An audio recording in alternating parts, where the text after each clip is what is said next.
Muchas gracias por estar de nuevo con nosotros en Unidos en Diálogo. Para nosotros es un placer estar con ustedes. Recuerden que este programa es un programa en el cual usted tiene la oportunidad de conocer, enterarse de la realidad nacional e internacional que tiene que ver con nuestro país. Hoy estaremos abordando un tema de interés, ya que se ha mencionado a nivel de salud uno de los casos de los tantos que se presentan y que no son denunciados y que no son captados, y después ocurren las fatalidades en jóvenes porque no han sido diagnosticadas a tiempo probablemente. Y pues se trata, en estos días han encontrado y han publicado en diferentes medios que una pacientita de apenas 12 años, desde nuestro punto de vista una niña todavía, claro, en etapa de la adolescencia, salió diagnosticada con un cáncer cérvico uterino. Y alguien dirá, pues, ¿de qué se trata y por qué van a hablar de ese tema en un programa de la situación y problemas de lo que ocurre a nivel nacional e internacional? Claro que tiene que ver, porque parte de esa situación se presenta en el país por un mal manejo de lo que es el sistema de salud, y no de ahora. Pues si ese caso no es nuevo y no es un caso único, han habido muchos casos al respecto. Por eso estaremos abordando este y otros temas más relacionados con esa situación de un derecho a la salud y de una necesidad básica insatisfecha en el país, como lo es la salud, y por lo tanto las dificultades que tenemos como país para salir de este subdesarrollo en el que nos tienen sometidos permanentemente, tanto los actuales como todos los anteriores. Pues nuestro invitado va a decir probablemente antes de la década de los 80, yo lo que le puedo decir de la década de los 80 para acá, porque es lo que he visto de gobiernos, pero realmente a ningún gobierno le ha interesado, y el único que hizo buenas acciones en la Secretaría de Salud fue el doctor Enrique Aguilar Cerrato. Ni antes ni después tenemos en la historia de nuestro país quien haya hecho algo mejor que Enrique Aguilar Cerrato. Se trata del doctor Mauricio Mendoza. Muchas gracias, doctor, por acompañarnos en Unidos en Diálogo, doctor, y abordar esta temática de interés nacional. Doctor Ronnie Portillo, es un inmenso placer y además un orgullo estar con usted en este programa. Le agradezco infinitamente, ¿verdad?, porque es una oportunidad que tenemos todos nosotros para poder dialogar de un área tan importante como es la salud, ¿verdad? Muchas gracias, doctor Mendoza. El problema, como usted dijo, usted ha hecho estudios y tiene conocimiento, aparte de su especialidad médica, su especialidad clínica es la ginecobstetricia, y la experiencia en abordar esta temática no recientemente, sino con los estudios y con la experiencia profesional que tiene. ¿Cómo considera usted, por ejemplo, en este momento, este caso de una niña de 12 años apenas con un cáncer cérvico uterino supuestamente ya avanzado? Sí, el cáncer de cervix es uno de los cánceres más frecuentes en la mujer. Cuando nosotros estudiábamos era el cáncer más frecuente en ese momento. Sin embargo, ahora el cáncer de mama la ha aventajado, probablemente por los diversos estudios que se hacen ahora y se detectan, además de más temprano, el cáncer de mama también con mayor frecuencia. Y las mujeres están, ellas siempre interesadas en hacerse sus estudios también en esa área. El cáncer de cervix es un cáncer, como usted sabe, doctor, que se encuentra en su mayoría en las mujeres de una edad mediana. Generalmente lo vamos a encontrar de 20 años para adelante, pero no es el más frecuente en esa edad, sino que ya de los años 50 para adelante vamos a encontrar. Sin embargo, en mujeres jóvenes estamos encontrando con mayor frecuencia nosotros el cáncer de cervix, y es triste porque encontramos en personas jóvenes. Pero en las niñas casi no se ha encontrado en el mundo. Es raro que haya. Es muy raro. Sin embargo, ese cáncer de cervix que se está mencionando que ha aparecido aquí en el Hospital Escuela, en realidad nos entristece, ¿verdad?, porque generalmente nos está indicando, y lo que ha estado pasando, de que nuestras niñas están teniendo relaciones a muy temprana edad, ¿verdad? Que es una de las causas por las cuales vamos a tener nosotros factores de riesgo para estas niñas, ¿verdad? Ya que generalmente ahora los jóvenes tienen relaciones sexuales muy tempranas y no se cuidan, ¿verdad? Y la otra situación es el abuso sexual que se da también con mucha frecuencia y por las personas más cercanas, según los psiquiatras, entre un 90-95% de las personas más allegadas, hablando de padres, padrastros, abuelos, primos y vecinos o amigos que visitan con frecuencia a esa familia. Sí, efectivamente se ha encontrado, ¿verdad? Y siempre cuando se va a investigar un caso de violación, siempre en lo que se piensa son en las personas más cercanas, como usted bien lo decía, ya sean familiares, vecinos o las personas pues, que están más relacionadas con esto. Cáncer de cervix es un cáncer que da tristeza, ¿verdad? Porque nosotros lo podemos detectar, ¿verdad? De repente es el cáncer que nosotros deberíamos de tenerlo en cero, si nosotros estuviéramos vigilando a todas nuestras mujeres y les hiciéramos los estudios correspondientes para poderlos detectar. Sin embargo, hemos visto de que en los últimos años hemos tenido nosotros un aumento del cáncer de cervix. Y yo me atrevería a decir que quizás en Honduras ya el cáncer de cervix ha tenido niveles tan elevados que está más o menos con el cáncer de mama. Tenemos detección de cáncer en mujeres muy jóvenes, que generalmente eran en mujeres mayores, ¿verdad? ¿Cómo podemos nosotros, con un sistema de salud que le dé la respuesta a la población, en disminuir, por ejemplo, los casos de cáncer? Si usted va a los hospitales públicos en el país, a cualquier hospital público que vaya del país, va a encontrar una alta incidencia de cáncer. Y no solo cáncer en las mujeres, sino que cáncer en los hombres también, de diferentes tipos. Pero ¿cómo podemos nosotros, para poder evitar las fatalidades que hay, la pérdida de vida que hay en los hospitales públicos? Se mueren 2, 3, 4, 5, 6 o hasta 10 personas diariamente en el país a causa de un tipo de cáncer. ¿Y cómo se le podrá dar respuesta a la población, pues, en este sentido, si tuviéramos a alguien realmente que le interese el país y que vea cómo poder resolver esta necesidad básica de un ser humano como es la salud? Bueno, este incremento que nosotros estamos viendo en el cáncer de cervix y que se detectan ya en etapas avanzadas, que eso es lo terrible, como les decía, que nosotros lo podemos prevenir y lo podemos detectar en unas etapas en donde ellas tuvieran la posibilidad de mayores años de vida. Eso se debe al sistema de salud que ha ido deteriorándose de una manera increíble en los últimos años.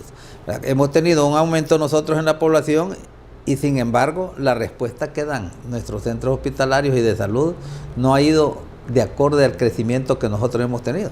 Usted lo decía muy bien en su introducción, hemos visto nosotros un deterioro en el sistema de salud en donde no ha habido un interés de los gobiernos. Y si ustedes recuerdan muy bien, en la lucha que tuvimos nosotros, usted también andaba allí, anduvimos en las calles porque no queríamos que se privatizara la salud, porque eso sería terrible para la población. Sin embargo, estamos en un sistema que no lo hemos privatizado, pero estamos en un sistema terrible todavía, ¿verdad? Entonces, porque eso sería fatal para la población hondureña, ¿verdad? Luchamos en las calles para que no se privatizara, lo paramos en ese momento, ¿de acuerdo?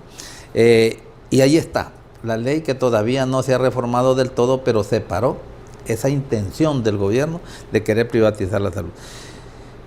Pero tenemos un enorme problema, y es que nuestros gobiernos han actuado de una manera irresponsable.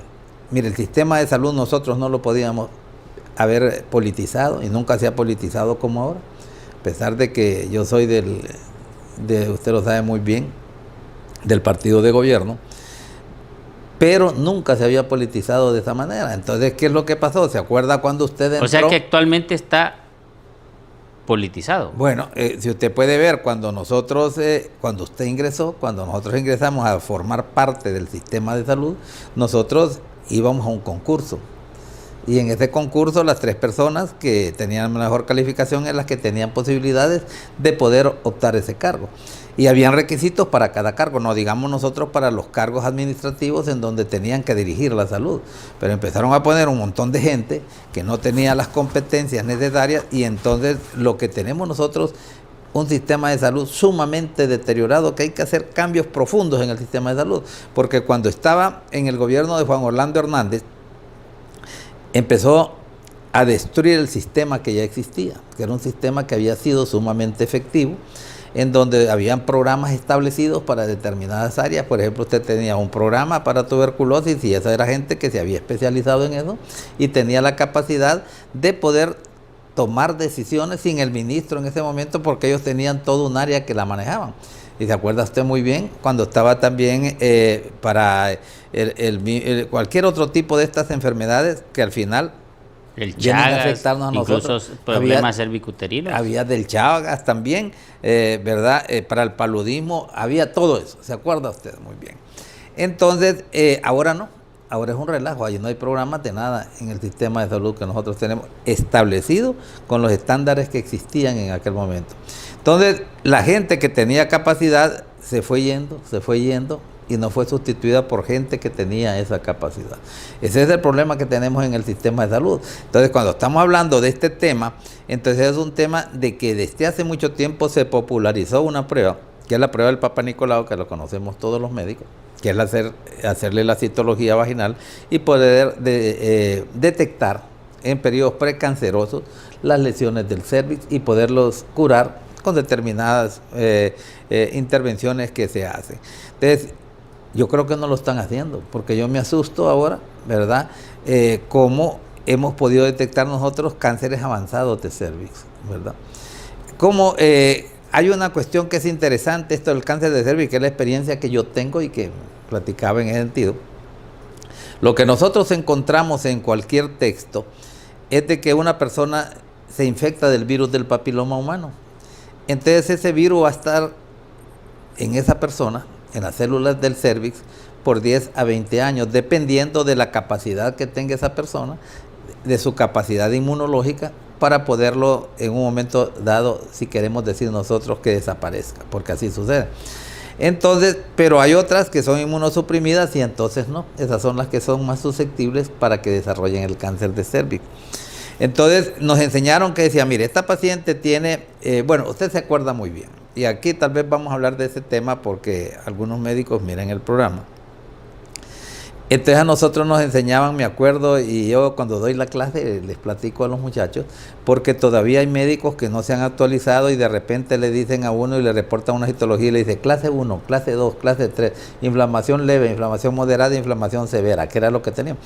Esos son términos que ya después no se escuchaban, sino que de NIC, NIC 1, NIC 2, NIC 3, que eran las neoplasias intraepiteliales cervicales, en donde del 1 al 3 era que iban aumentando, ¿verdad?, la enfermedad a llegar hasta ser un cáncer. Pero ya después, como hay la gente se reúne, los médicos, y entonces después le ponen otros términos y van dejando los que existían.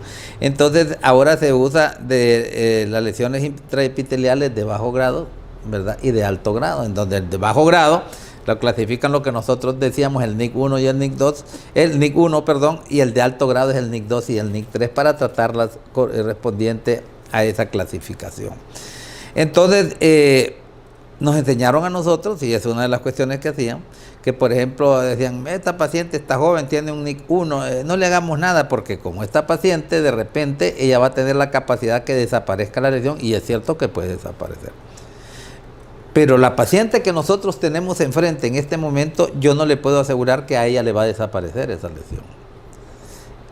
Entonces yo lo que hago es de que digo, como no estoy seguro y no le puedo decir a ella que va a desaparecer, entonces yo se la voy a tratar como que no le va a desaparecer esa lesión para darle seguridad a la paciente.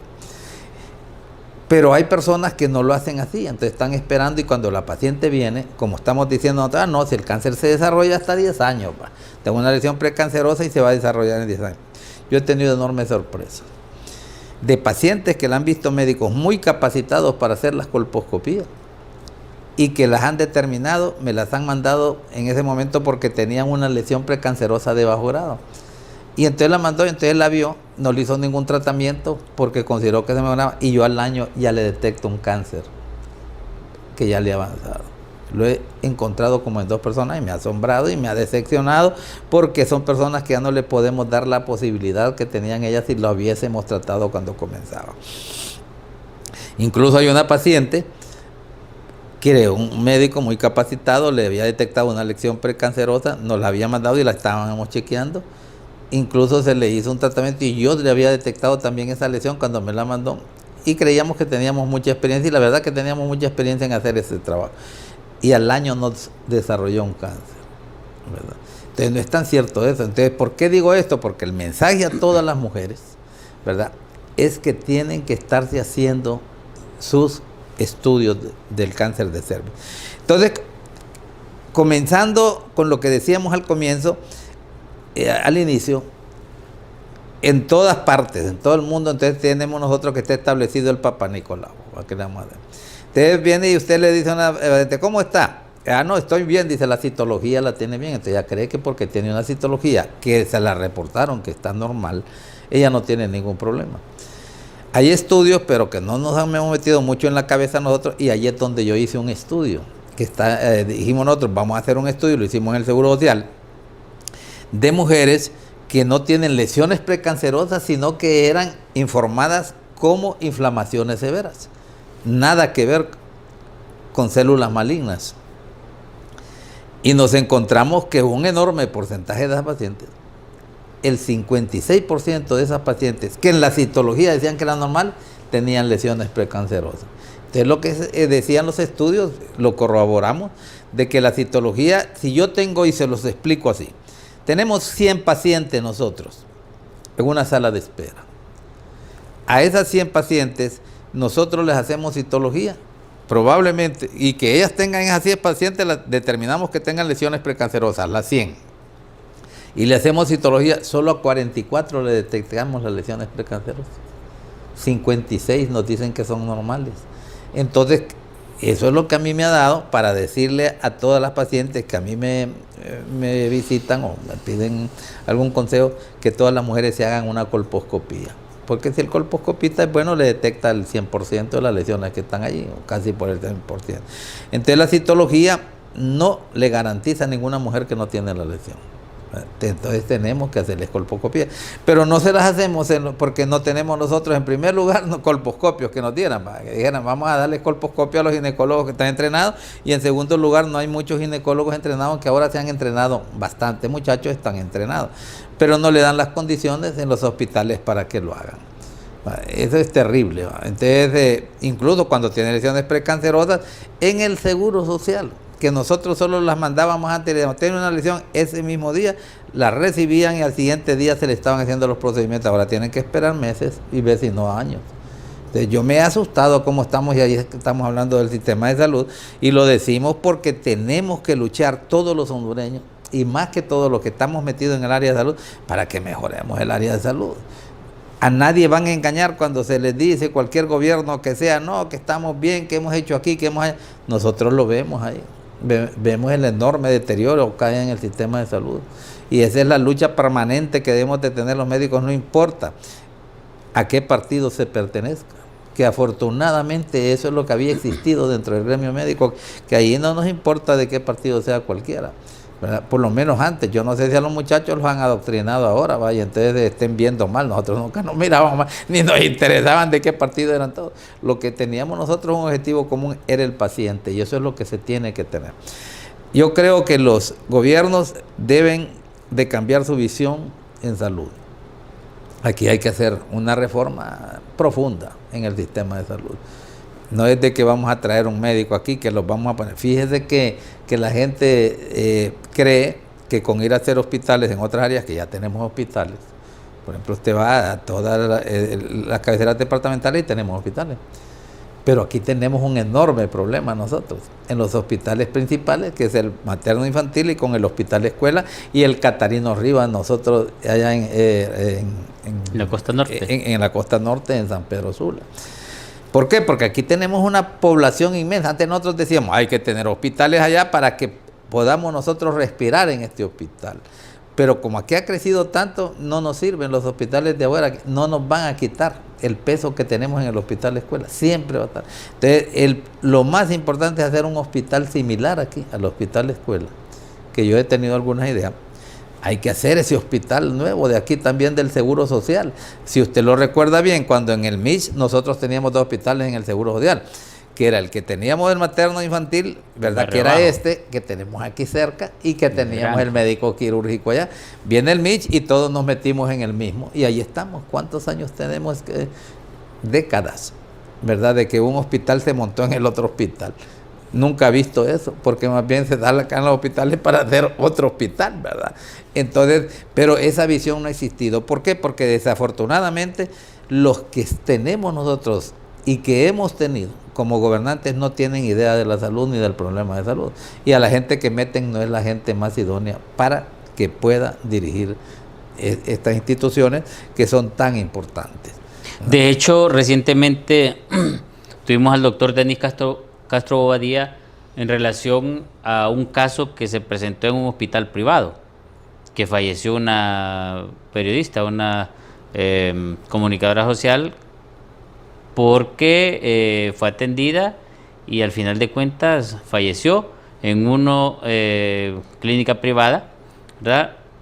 Porque la gente tiene el temor de ir al hospital escuela y al Seguro Social, porque se les ha hecho pues el temor de que no sirven y de que no hay nada y que la gente se muere, cuando en lo personal yo siempre he dicho desde hace muchos años, por muy malo que esté el sistema de salud, es 1000 veces mejor ir al público que al privado, principalmente en una emergencia. Y eso lo explicó muy bien el doctor Denis Castro en relación al fallecimiento de esta joven.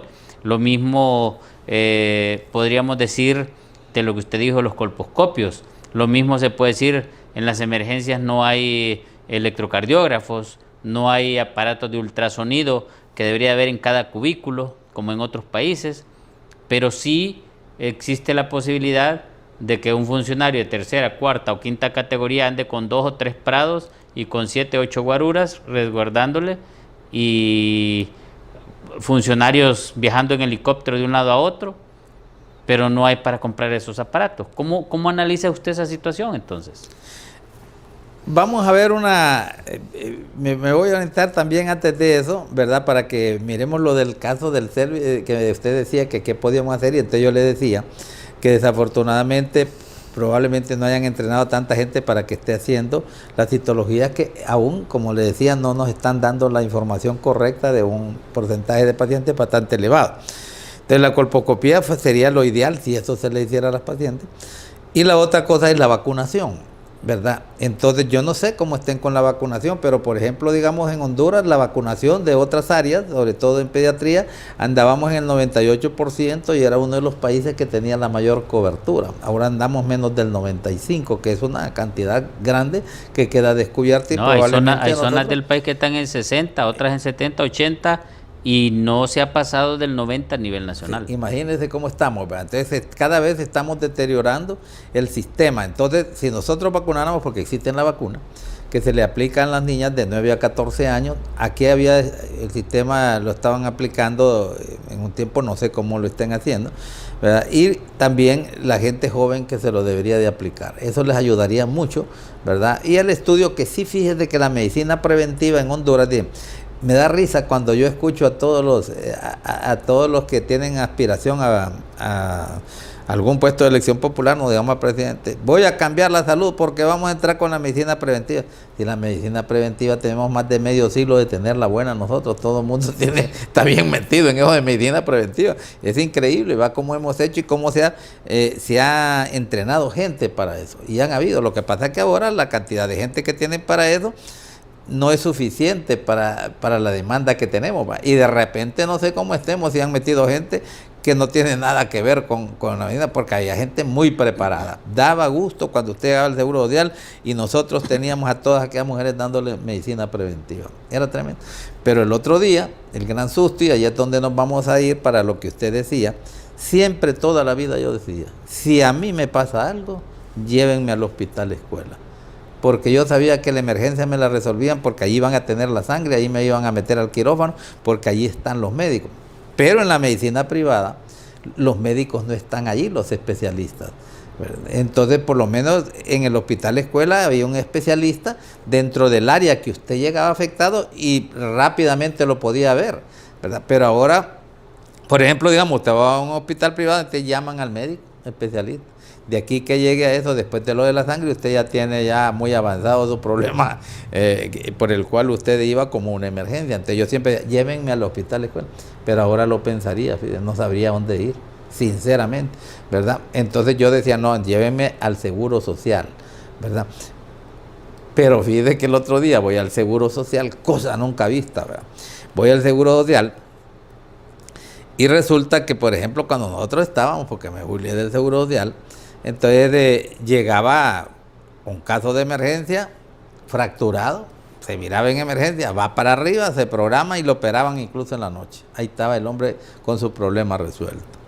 Entonces se fracturó un amigo mío de Choluteca y me dice, doctor, fíjese que estoy aquí, no se preocupe, allí lo van a ver, allí no hay ningún problema, allí lo van a meter y todo, porque como yo creía que estaban ahí. Al siguiente día viene y me llama. Ajá, lo operaron, compañero, le digo yo. No, me dice, de aquí me tienen en emergencia. ¿Cómo lo van a tener en emergencia?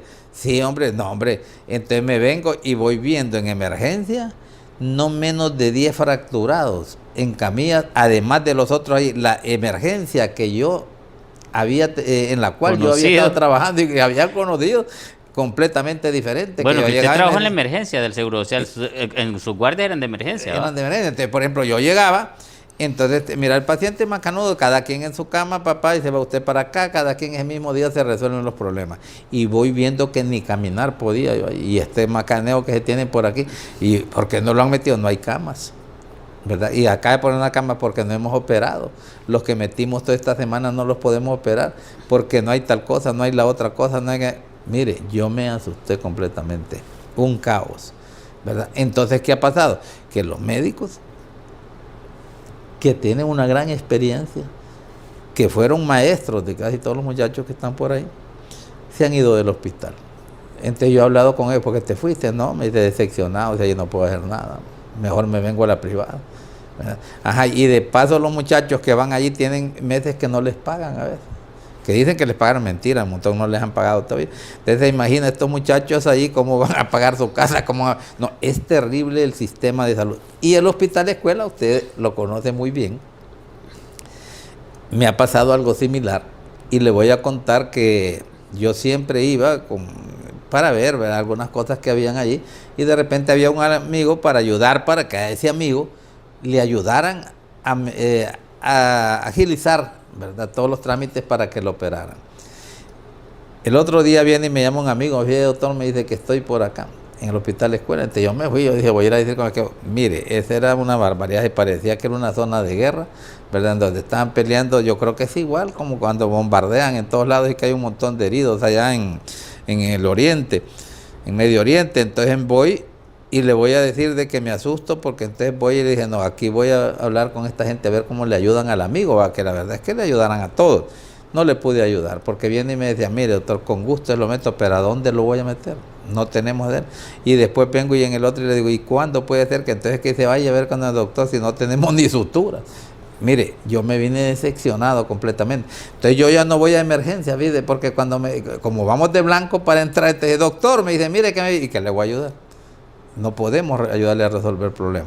Entonces la verdad es que yo estoy de acuerdo con usted, lo he dicho permanentemente, que se gastan dineros en otras áreas que no son las más importantes y no le dan a salud lo que debía hacer. Voy a decir una cosa en este programa, porque lo voy a aprovechar, porque siempre le digo. Y ahorita lo estamos viendo nosotros, que de repente hablamos de ese tema. Todos los gobiernos, generalmente de América Latina, a excepción de 2, tienen instituciones que no valen la pena que las tengan, que solo gastan. No han servido para nada. En la década de las 80 solo sirvieron para dar golpes de Estado. Y en la Constitución de la República se le dan deberes que no los cumplen. Uno, mantener la democracia, ¿verdad?, y mantener las demás institucionalidades ahí, y la alternabilidad en el poder. Las Fuerzas Armadas de Honduras solo golpes de Estado han dado. No han hecho otra cosa. Y solo hay una cosa, el otro día le decía, porque ahora hay un ingrediente más. Solo han servido para llevar los cartones de las urnas para el día de las elecciones. Y la última vez que les tocó no lo pudieron hacer. O sea, que nada pueden hacer. ¿Qué están haciendo las Fuerzas Armadas de Honduras? Deben desaparecer. Pero fíjate que la mentalidad de algunos, porque creen que van a estar en el poder, es que hay que mantener a las Fuerzas Armadas porque me van a ayudar a mantenerme en el poder. Miren, todos los hondureños, luchemos, no necesitamos las Fuerzas Armadas. No. Fíjate que hay 2 países que eliminaron las Fuerzas Armadas. En 1948 la eliminó Costa Rica. Y ahora después del problema que hubo, ¿te acuerdas con Torrijos? Que invadieron los norteamericanos, se quedaron sin las Fuerzas Armadas y se quedaron sin las Fuerzas Armadas. Entonces los presupuestos de las Fuerzas Armadas se los pasaron a salud y educación. Los 2 tienen los mejores índices de salud. Fíjate que antes yo creía que Cuba tenía un alto índice de salud mejor que los demás, y lo mejor lo tiene Costa Rica. Ya Costa Rica es el que está mejor. Y el que le sigue económicamente a estos 2 países es Panamá. Y Panamá es el país que está mejor económicamente ahorita en América. Entonces, ninguno de los 2 tiene ejército. No gastan en esto. Bueno, si aquí gastaron 2.000 millones en 4 helicópteros, ¿para qué los ocupan? ¿Para que anden eso para arriba y para abajo? Entonces, cuando yo escucho a esos altos jerarcas de las Fuerzas Armadas hablando de honderas, ¿verdad? Y gastando el dinero, no sirven para nada. Yo quisiera que alguien me diga, ¿para qué sirven las Fuerzas Armadas? Para nada. ¿Para ir a pelear? No lo ocupamos para pelear. Y ahorita le voy a decir algo, doctor, que fíjate que el otro día me llamó la atención. Y es probable que muchos de los que le están escuchando lo vieron eso. Lo voy a buscar y se lo voy a enviar a usted. Me llamó la atención y me causó mucha risa. Y dije, todos deberíamos de escuchar si le vemos en el fondo de eso. Estaban grabando a una mujer mexicana. Se miraba que era una mujer del área rural. Pero me imagino que entrenada porque hicieron el video muy bien. Entonces ella decía sentada así. Mire, señor, yo no sé su nombre, decía. Yo no sé si usted es rey, ¿verdad? Yo no sé si usted será emperador, no sé qué, de Irán, le dice Yomeini, le decía él, como esos son los ayatolas. Entonces, mire, señor ayatola, le dice, yo no sé cuál es su puesto, pero fíjese que no nos pida que le ayudamos porque no le podemos ayudar nosotros. Los hondureños, dice, aquí, nosotros aquí los mexicanos no tenemos nada, dice, para ayudarle a usted. No tenemos para ir a pelear con usted. Nosotros no podemos pelear. Nosotros no tiramos bombas. Dice. Así como ustedes tiran, y ni quiera Dios que cómo se mata. Nosotros solo nos peleamos por WhatsApp, dice. Entonces, aquí en Honduras nosotros nos peleamos por WhatsApp y por X, ¿verdad? Entonces, ¿para qué ocupamos militares? Es cierto. Y le voy a decir, no los ocupamos y tenemos que ir viendo nosotros cómo se eliminan las Fuerzas Armadas. Y ese presupuesto debe... Y no lo fregamos, fíjate, para los que están que son coroneles, no, hombre, que los jubilen y se van para sus casas, ya estudiaron, porque las Fuerzas Armadas, fíjate que los que están en las Fuerzas Armadas son las personas más beneficiadas de este país, porque desde que entran a cadetes, van con beca, se hacen cadetes, estudian en la universidad y tal, esos nunca están deschambados, ¿verdad? Esos sí han estado bien toda su vida. Entonces mandémoslos a descansar, ya tienen su profesión, entonces que se dediquen a ellos y no los afectamos. Entonces la gente quiere... Fíjate que el doctor Carlos Roberto Reina les quitó el poder y fue una de las cosas que yo miré que lo hizo muy positivo y fuimos allá, después les volvieron a dar todo otra vez. No los ocupamos ahorita, señores, no nos han servido para nada, no sirven ni para llevar los cartones de las urnas, ni para eso sirven. Entonces tenemos que eliminarlos, porque, y eso lo digo yo así con fortaleza, lo vengo diciendo desde hace 3 décadas cuando estamos en la lucha partidaria. Definitivamente, antes del 9 de marzo yo lo he dicho, no estoy de acuerdo, pero después del 9 de marzo le digo, estoy de acuerdo con lo que usted dice, porque ni para eso sirven ahora. Nos vamos a ir a una pausa, y cuando retornemos vamos a hablar un poquito sobre esa función que usted dice en las Fuerzas Armadas, que está basada en la Constitución y que viene un proceso electoral. Pues ya que metió el tema, cuando vengamos de la pausa vamos a abordar un poquito la situación difícil que está pasando el país hacia un proceso electoral el 30 de noviembre. Vamos a la pausa en Unidos en Diálogo, ya retornamos. Unidos en Diálogo, un programa en el cual usted tiene la oportunidad de conocer y entender la problemática nacional e internacional que tiene que ver con nuestro país. Hemos estado abordando un tema de mucho interés y es en relación al área de la salud, con la experiencia del doctor Mauricio Mendoza y las dificultades que se presentan en este momento con esa necesidad básica humana insatisfecha, que es la salud, y otras necesidades básicas, pues, hablando que en este momento hay problemas porque el maíz no se está produciendo la cantidad que el pueblo consume, sino que está viniendo de Estados Unidos y de otras zonas. Los frijoles de Nicaragua, porque Honduras no está produciendo la cantidad que consume el pueblo hondureño. No digamos óigame, si es que hasta me asusté cuando me di cuenta incluso que los bananos, pero también la zanahoria e incluso el tomate está viniendo de Guatemala, la cebolla también de otros lados. O sea, y la carne de pollo no es lo suficiente y la carne de cerdo tampoco, está viniendo de otros lados. O sea, un país en el cual no estamos produciendo ni siquiera nuestros propios alimentos que consumimos a diario. De hecho, uno de los problemas básicos es que más del 60-70% de los hogares no tienen ni la capacidad siquiera de llevar sus alimentos a sus hogares.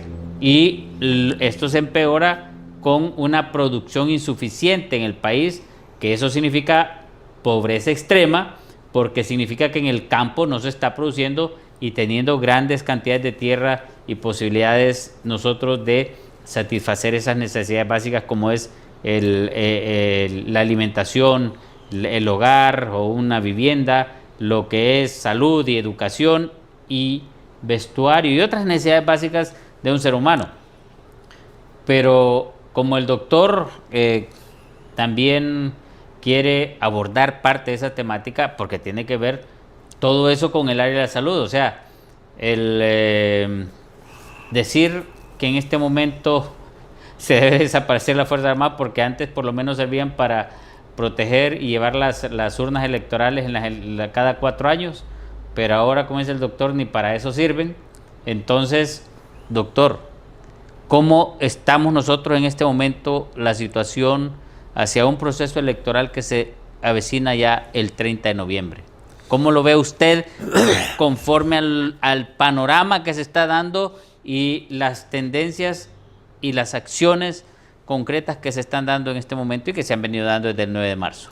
Sí, usted hablaba al iniciar este sector de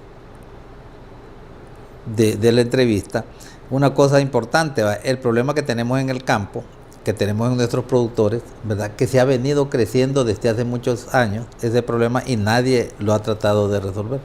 Sin embargo, le voy a dar un crédito a Manuel Zelaya, cuando él estuvo en el Poder Ciudadano, que iba a las diferentes comunidades, y de inmediato empezaba a dar instrucciones para apoyar a los productores, pero era una cosa que tampoco era que nos iba a desarrollar, ¿verdad? Pero sin embargo, por ejemplo, esas enormes cantidades de dinero, cuando usted dice cuánto gastamos en las Fuerzas Armadas, miles de millones. Si nosotros se lo volteáramos al campo, ese presupuesto, y le ayudáramos a los productores que usted mencionaba del maíz, dándoles tractores, ayudándoles con una serie de maquinaria y con el apoyo tecnológico, fuera otra cosa. Y que al mismo tiempo tuvieran una protección del Estado. Porque fíjate que yo le decía a los amigos cuando estaban, ya te estoy sembrando ahí un maíz, mejor comprarlo, vas a gastar más que lo que vas a hacer ahí. Y es cierto, porque a mí me ha pasado. El otro día oí a Pepe Lobo que dice que hasta dejó de sembrar por eso, ¿verdad? Por muchas razones, ¿verdad? Entonces, a mí me ha tocado que he querido ser emprendedor en algunas áreas, ¿verdad? Y entonces me he metido y solo a perder me he metido, ¿verdad? Porque después cuando produzco resulta que para comercializarlo me encuentro que hay un montón de gente, ¿verdad?, que no lo quiere comprar, empiezan los coyotes y todo, y más bien salgo perdiendo de todo lo que invertí. Y eso es periódicamente y todo el mundo lo hace así. Entonces el Estado tiene que darle una protección, ¿verdad?, a todos los productores y apoyarlos, ¿verdad?, con créditos casi sin intereses, más que con lo que se gastan en los intereses. Porque si no, en vez de que lo estén tirando para otra área que no produce, que se los den a ellos, que se los van a devolver.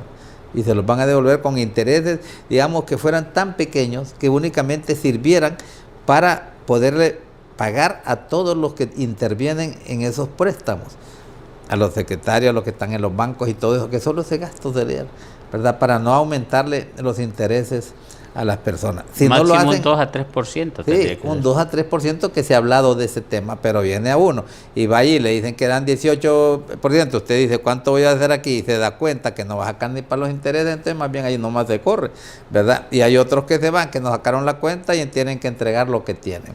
Entonces, ese problema lo tenemos, entonces, pero estamos gastando en esta institución que de nada nos sirve y estamos gastando nosotros en lo que usted menciona. Por eso me quiero ir ahí. En las elecciones, es una barbaridad lo que se... Fuimos a elecciones internas y gastaron una canallada de miles de millones. Increíble. Y vamos a otras elecciones sumamente carísimas.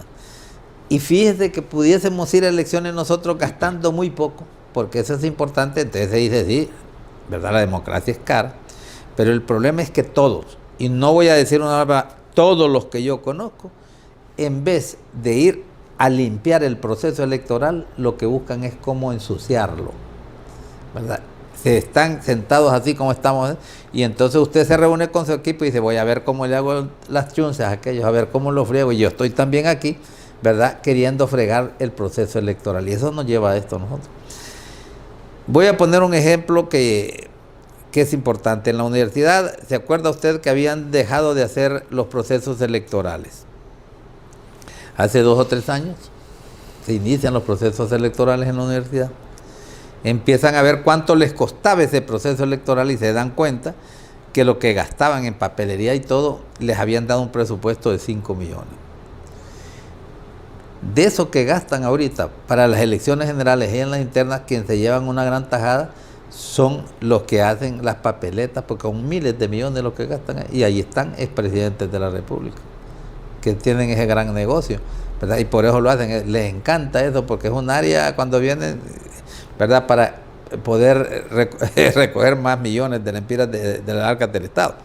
Entonces fíjate que a la universidad le costaba 5 millones, y entonces tienen el contacto con la Universidad Autónoma de México, porque ellos hacen sus elecciones con el voto electrónico. Entonces vinieron, establecieron todas el voto y gastaron solo 500,000, la 10ª parte de lo que gastaban. No hubo una protesta estudiantil, hubieron algunos estudiantes que quisieron, ¿verdad?, afectar el proceso, pero se los detectaron y no pudieron hacer nada. Entonces, allí deberíamos de ir, pero el voto electrónico significa de que yo vengo y voto y eso va a un servidor, y en el servidor van a tener representantes todos los que están interesados, desde diputados, todos pueden estar, porque pueden estar un servidor que lo multipliquen y todo el mundo se da cuenta si están dando algún problema con gente especializada. Pero no lo hacen porque como eso no pueden hacer fraude, dicen, no, yo no lo pongo porque con eso no puedo hacer fraude.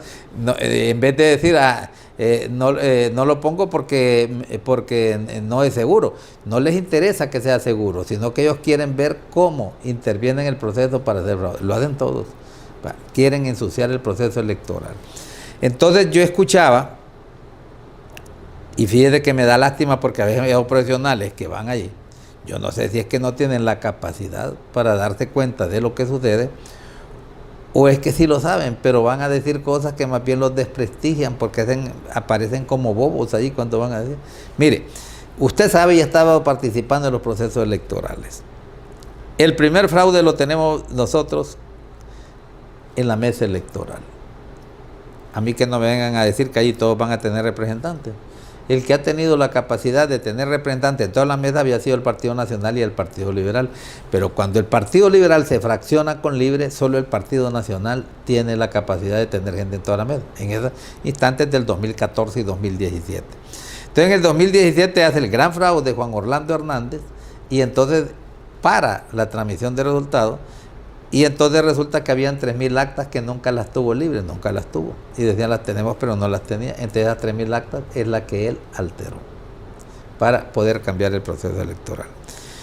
Entonces ahorita que me vengan a decir a mí de que allí es donde se resuelven los problemas, allí va a haber fraude, porque compran a los de la mesa, hasta que en realidad haya una ley que los castigue severamente. No con allí que ya le hacen una cuestión y le meten a una persona y ya la sacan al siguiente día, no. En donde digamos 10 años de cárcel y que no vuelve a salir. No hay, en ese momento pueden empezar a parar, ¿verdad?, esos actos irregulares que se producen en la mesa electoral. Ahí es el problema. Entonces nadie que me diga, mire, aquí lo que dice la mesa, aquí esto es lo bueno y que va a estar mentiras, porque allí van a tener representantes del Partido Nacional, probablemente tenga libre ahora que tiene la capacidad, el Partido Liberal va a tener dificultades para tener, y los demás partidos no tienen nada.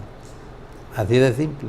Entonces lo que diga allí no es cierto, porque fíjate que los compran, y sobre todo para diputados, ¿verdad? Esos hacen un fraude salvaje, ¿verdad? Viene y le dicen a un fregado, por ejemplo, usted está en la mesa, usted es un hombre hábil, ¿verdad? Y le digo, mire, cuando usted platique con ellos, dicen todos a platicar al final, a las 5 de la tarde todos son amigos. Y usted le empieza a decir de este encomienda, mire, estos son unos pícaros, estos son una cay, que no sé qué, mejor ayudémosle a fulano, que bueno, vos a quién tenés de amigo, yo tengo a tal, démosle a ese, pues, y le das al tuyo y le doy al mío y a los demás los damos jabón, ¿verdad? Así que así resuelve el problema. Eso no lo van a resolver si no es con el voto electrónico, porque con el voto electrónico esa gente ya no tiene nada que ver. El acta no la van a hacer ellos, sino que los resultados los vamos a tener allá directamente en un servidor. Entonces, como lo están haciendo ahora, entonces si usted me dice a mí, fíjese que estos fregados lo hacen tan bien que este va a ser el resultado que vamos a aceptar. Pero como nosotros sabemos de que no es así, entonces no, verifiquémoslo, hombre. ¿Verdad? Si yo estoy en la cuestión que no quiero hacer fraude y todo, digo, verifiquemos a esto. Entonces, ¿dónde los verificaban? Los traían aquí y volvían a hacer fraude aquí, o hacían otro fraude. Entonces, entre más verificaciones haya, debería de ser mejor, pero los debíamos de eliminar eso. Entonces, cuando a mí me dicen, fíjate que no queremos que verifiquen, ¿y por qué no quieren que verifiquen? Si es que hay que verificar las cosas, ¿no? Porque todos esos que están allá han demostrado que han cometido enormes delitos en las mesas electorales. Entonces, allí tenemos ese problema. Entonces, ahorita hay un caos, ¿verdad? Hay un caos desde el punto de vista electoral, no sabemos para dónde va a pasar, pero ¿eso por qué sucede? Porque los partidos políticos todavía, ¿verdad? Hay algunos que ya se han ido limpiando un poco, ¿verdad? Pero no del todo. Están siendo dirigidos por personas que han sido acusados de actos ilegales. Y han sido acusados de actos ilegales ante las autoridades. Estamos hablando ante la Fiscalía, que han hecho requerimientos fiscales, y ante la Corte Suprema de Justicia y los demás juzgados. Entonces, esas son personas que son sometidas al poder. Son sometidas al poder porque le dicen, mira, si vos no haces esto, ¿verdad? Ahí está el fiscal y ya mañana te llevo. Entonces, allá que ellos ya empiezan otra vez y empiezan a cambiar las actitudes. Entonces, por ejemplo, tenemos problemas y hay que decirlo. Yo no tengo miedo por qué decir. Entonces, yo les decía en un momento dado de que los que van al Consejo Nacional Electoral no deben de ser representantes de los partidos. Deben de escogerlos, ¿verdad? Poner los requisitos y que compita la gente que vaya ahí. Y que los que cometan algún delito a la cárcel, ¿no? Tanto tiempo, y entonces les aseguro que nosotros no tendríamos los problemas que tenemos ahorita. Entonces, ¿qué pasa? Viene y siempre se someten al poder. ¿Por qué? Porque vienen y les dan un puesto público a un familiar muy cercano, entonces ya no pueden actuar, lo llaman y le dicen, fíjate que, y a veces ni es directamente el que gobierna, mandan a un secundario y le dicen, fíjate que allá te tienen tu hija o a tu hijo, te lo van a sacar si vos no haces tal cosa. Entonces ese problema lo tenemos ahorita. Entonces uno de los concejales que tiene ese problema no tiene la independencia para decidir. Entonces, si usted se da cuenta, entonces muchas de esas personas que tenemos nosotros en esos entes electorales tienen a sus familiares con puestos públicos en el exterior. Ese es el problema que tenemos en Honduras. Problema de que todos los dirigentes políticos, en vez de ir a limpiar el proceso y sentarse y decirle, no, mira, aquí hacen fraude, quitemos esto, hagamos esta cosa para que todo sea bien. Entonces, no, yo quiero ver cómo le ensucio aquí, no, que estos sean aquí porque yo tengo el pisto y aquí los agarro, y el otro dice, no, porque yo lo hago aquí en el otro lado, tengo mayoría. Entonces, ese es el problema. Tenemos que hacer, ¿verdad?, que todos los hondureños empecemos a luchar contra estos actos delincuenciales que se hacen en todas las áreas del país. Bueno, ¿verdad? Pero en esta ocasión, que se va a seguir haciendo eso, creo que la población, así como estuvo el 9 de marzo, a las 9 de la noche, 10 de la noche, 1 de la mañana, 2 de la mañana, hasta las 5 de la mañana en algunos lugares, pues la gente ahora tiene que irse con su celular y tomarle fotografía y video a lo que están haciendo ahí y no dejar solo a los que cuentan los votos para que esta vez sea un poco más difícil hacer lo que usted dice en la mesa, para que de esa forma la población, y esto yo creo que esta vez va a ser así, porque la población luchó para ir a ejercer sufragio el 9 de marzo. Si usted se dio cuenta, en Venezuela pasó eso, que retrasaron las urnas, pero la gente se fue y no regresó. Aquí es el único país en América que retrasaron el proceso de entrega de las urnas y la votación, y la gente quedó hasta las 5 de la mañana para ejercer sufragio ya el día siguiente. O sea, en ningún otro país se había dado eso. En otros países que hicieron eso, hubieron incluso revueltas, e incluso se hizo un autogolpe en ese preciso momento en esos países. En Venezuela, que es uno de los que pasó, es que la gente no regresó a las urnas. Entonces, hicieron lo que quisieron con las urnas. En Honduras ha sido el único país que la gente se quedó, aún cuando llevaron las urnas a las 9 de la noche, y se quedó hasta las 5 de la mañana cuando terminaron de votar. Entonces yo creo que la población, y esa es la diferencia que yo les he dicho a algunos que creen que la asesoría cubana y la asesoría venezolana va a hacerle ganar, cuando la población hondureña siempre ha sido, usted la ha conocido, pacífica, tolerante, un poco más, como quien dice, no me voy a complicar mucho, pero cuando hay un hartazgo, cuando ya hay un cansancio, cuando estamos en una situación como esta, en la cual ya todos estamos hastiados de todos y cada uno de los políticos que han estado y que están, pero principalmente en este preciso momento que se quiere empañar un proceso en el cual los hondureños en su mayoría quieren que sea ya mañana, si es posible, porque están deseosos de ir a ejercer sufragio. ¿Cree usted que esos hondureños, por lo menos yo voy a tratar de hacer eso, en alguna que otra urna donde esté, estar hasta que terminen de contar, para que por lo menos en esa urna donde yo esté, vea que no vayan a hacer fraude? Y esa es la invitación personal que yo le hago a la mayoría de la población. Quédese en su urna, regrese, va a hacer lo que tiene que hacer en la casa y regrese ya cuando empiece el conteo y no se mueva de ahí hasta que cuenten el último y le toman fotografía al acta y a los votos, porque eso la ley lo permite. La ley le permite que el ciudadano esté pendiente ahí, o sea, que no se deje amedrentar por nadie de la mesa ni por los policías, ni los 20,000 policías, ni los 20,000 militares que pueden estar resguardando y amedrentándole el día de las elecciones. No se deje usted amedrentar, tome esas fotos, tome esos videos y no se mueva ahí hasta que cuenten el último. Esa es la única forma que nosotros podemos evitar el fraude en la mesa electoral. Mire, es difícil que se evite el fraude, le voy a decir eso.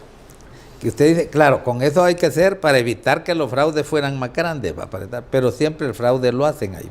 No hay manera de evitarlo. Yo he estado viendo porque cada vez ellos empiezan a ver cómo hacen el fraude.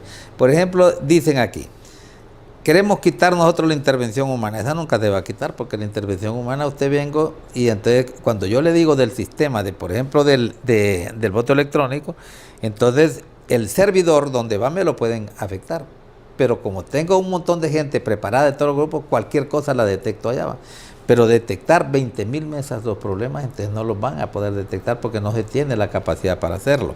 Entonces, digamos, le voy a poner un ejemplo. Yo he estado viendo, incluso la he estado viendo hasta en aldeas. Tuve la oportunidad de estar en una aldea.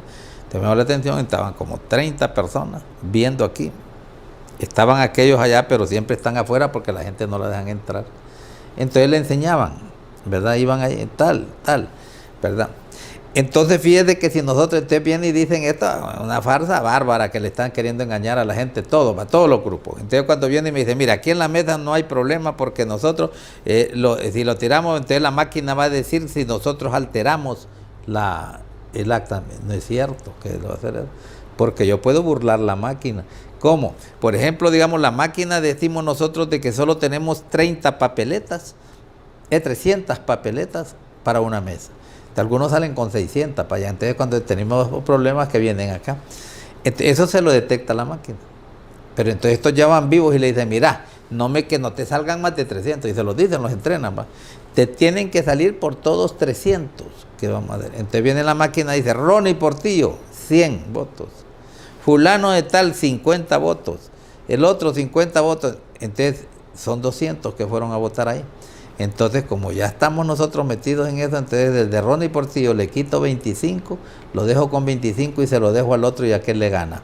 Entonces vamos, entre lo tiro a la máquina, están 200, no hay problema. Entonces, la máquina es mentiras que le va a resolver el problema cuando están diciendo, no, aquí eso es lo que vamos a mandar, mentiras. Es acta que mandaron y que es ilegal, ¿verdad? Entonces, ¿cómo la puede resolver usted? Solo abriendo los votos. Por eso cuando lo pedí un candidato voto a voto, solo ahí es cuando usted va. Si a mí me dice, mire, la única, no, así como lo hacen solo voto a voto, nos vamos, porque lo que me están diciendo ahí no es tan seguro, porque ellos lo cambian el acta. Incluso yo miraba una vez que estábamos y platicábamos con un amigo que decía el fregado, por eso se empezó a poner en las pizarras, ¿verdad?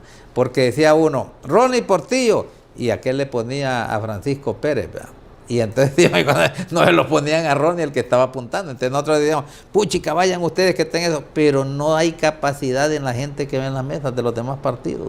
Y además, mire, los que están en el gobierno siempre son los que tienen más recursos. Entonces, el Partido Nacional, estando en el gobierno, entonces ellos eran los que pagaban y compraban todos los demás. Todos los que van allá, entonces él tiene todos los demás representantes. Tiene 4 o 5 y eso, entonces el otro se lo duerme. Solo está uno ahí viendo y está bregado. Entonces, eso no es cierto que nos va a resolver el problema a nosotros. Vamos mejorándolo porque cada vez se va mejorando. Entonces, que yo creo en las mesas, no creo en las mesas. Y sobre todo para los diputados. Tienen que ver cómo eso lo van viendo después, ¿verdad? Y entonces si tienen, y se debe de hablar de eso, si en una mesa alguien, mire, hay impugnaciones, pero centenares de impugnaciones que nunca las resolvieron. ¿Verdad? Ni siquiera abrieron la mesa. Entonces eso es lo que hubieran dicho. Bueno, señores, donde hay una impugnación se abre la mesa, se abre el urna.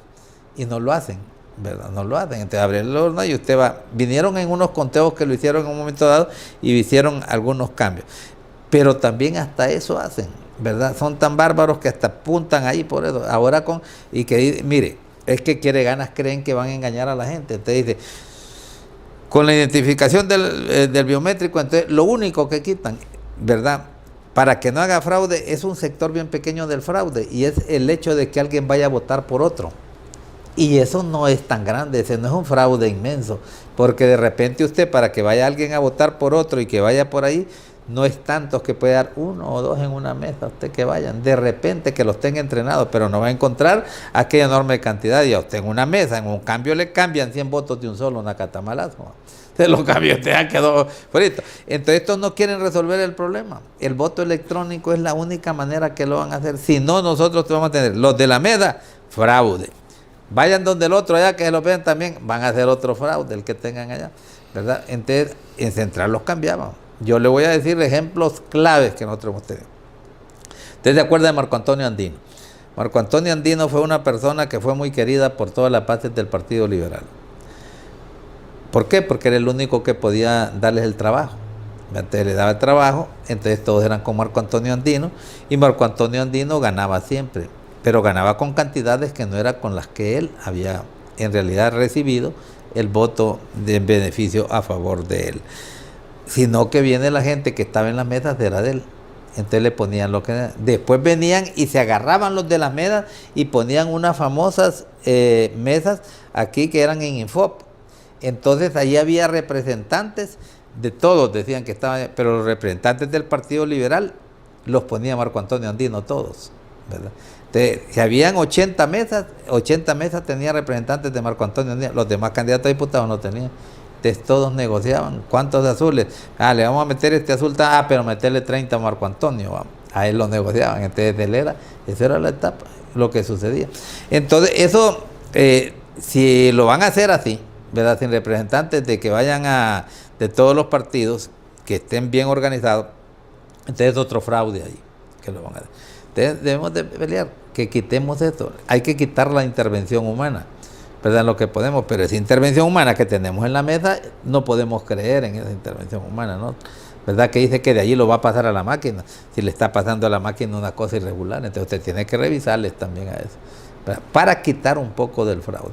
Entonces, y aumentar las sanciones. Exacto, aumentar las sanciones. Si usted viene y dice, lo metemos preso, que 10 años, le aseguro de que todo el mundo, pero hay que estarlo diciendo, ¿va? Y diciéndolo, y que llegue gente que todavía por la radio, señores, si cometen esto van a la cárcel, y que griten desde afuera de ahí, van a la cárcel si cambian. Entonces le aseguro que todo el mundo se pone ya nervioso, van a la cárcel y van a la cárcel, y hay que decirlo. Eso es como cuando en los aeropuertos, que parece que es mentira, que cuando usted mira y dice, si usted lleva una droga, no la lleve porque va preso.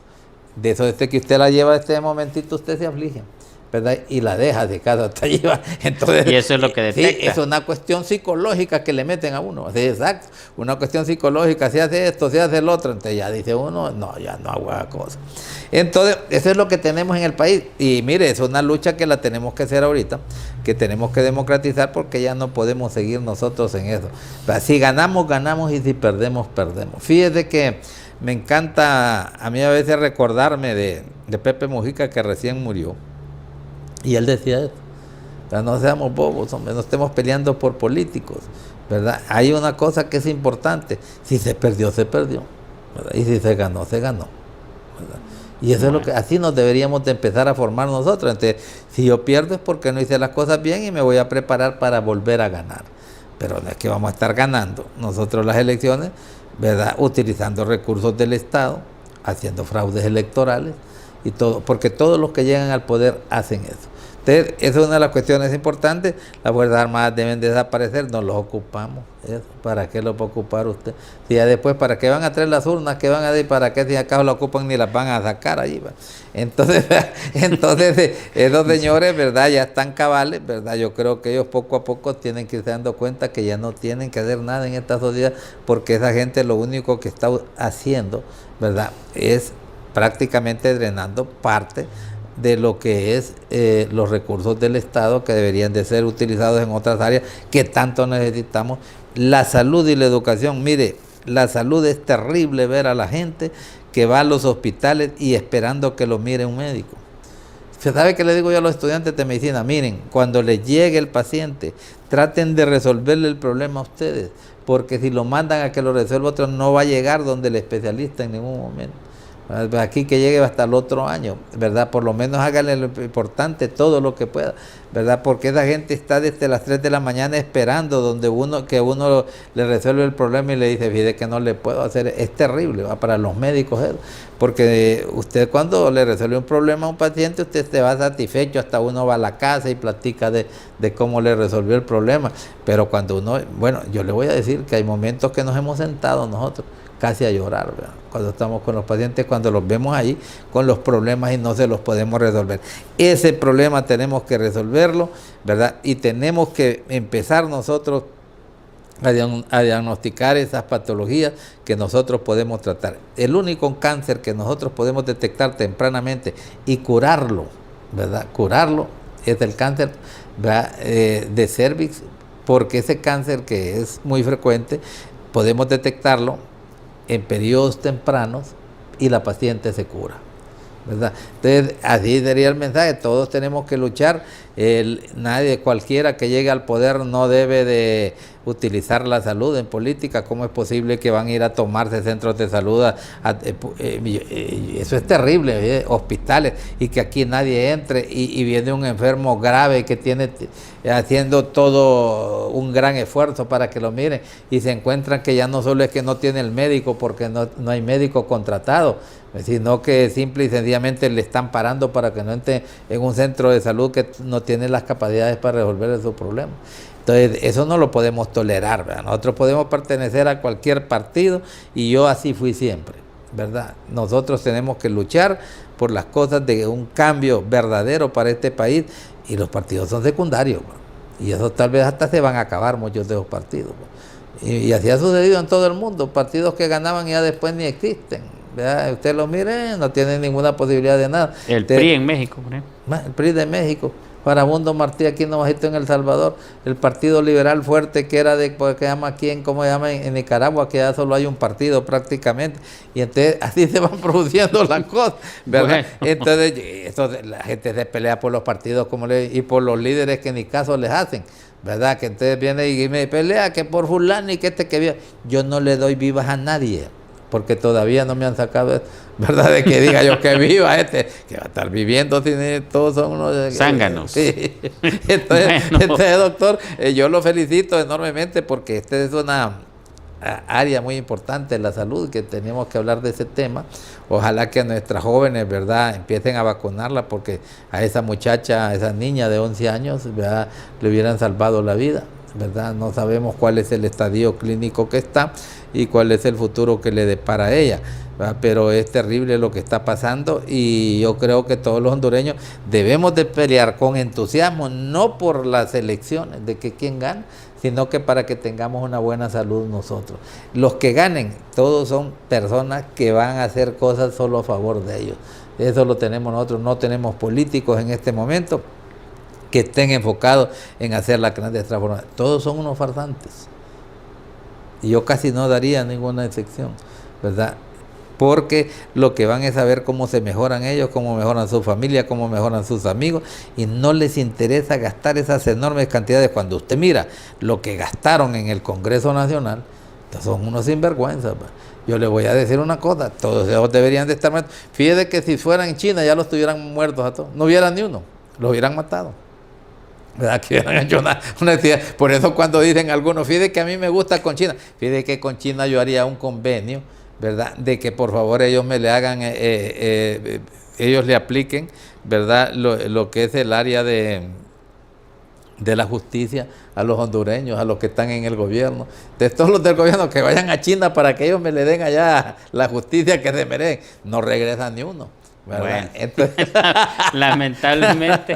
lamentablemente hemos llegado al final del programa, y ha estado muy ameno, por cierto, y al final de cuentas vale la pena todo este tipo de explicaciones que se le dio a la población.